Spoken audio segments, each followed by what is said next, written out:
नमस्कार बंधुगण, आज एक बहुत महत्वपूर्ण विषय में कहूँ जाऊँगी। अयोध्या कहीं स्थापन करागला रामलाला बालक मूर्ति प्रायतः समस्त मन में क्वेश्चन आसुथिव। तेज जानतु जाना रामलाला मूर्ति को 5 वर्ष स्वरूप कहीं दि जाए पचर तात्पर्य कौन आप जानते कि बंधुगण, राम मंदिर में रामलाला आगमन हो सारी भव्य राम मंदिर और कौशल्या नंदन मनमोहन मूर्ति देखि भक्तगण भावविहर हो उठुंट।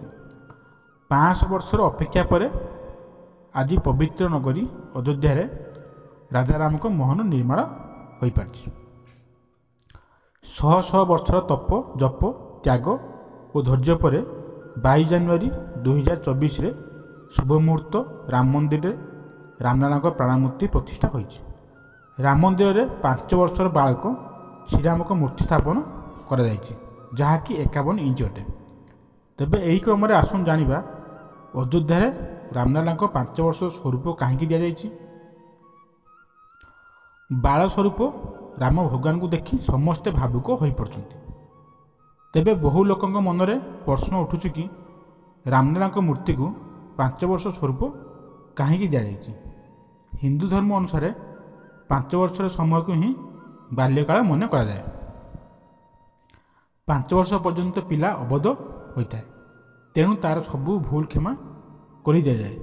हिंदू ग्रंथ अनुसार 5 वर्ष पर्यंत भगवान और दिव्य पुरुषों बाल लीलार आनंद नि जाए। अयोध्या प्रभु राम मूर्ति 51 इंच रही। साधारणतः 5 वर्ष पर्यंत शिशुर उच्चता 43 ରୁ 45 इंच मध्य रही है, किंतु भगवान राम जो जुगे जन्म नहीं से समय शिशु उच्चता अधिका रोला। यह व्यतीत 51 एक शुभ संख्या थी रामलाला मूर्तिर उच्चता 51 इंच रखा। प्रायतः आप समझ जापारे रामलाला मूर्ति 5 वर्षर कहीं रखाई बालुत अवस्था कहीं रखाई।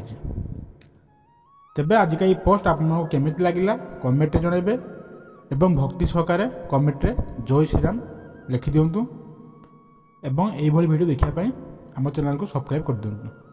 धन्यवाद।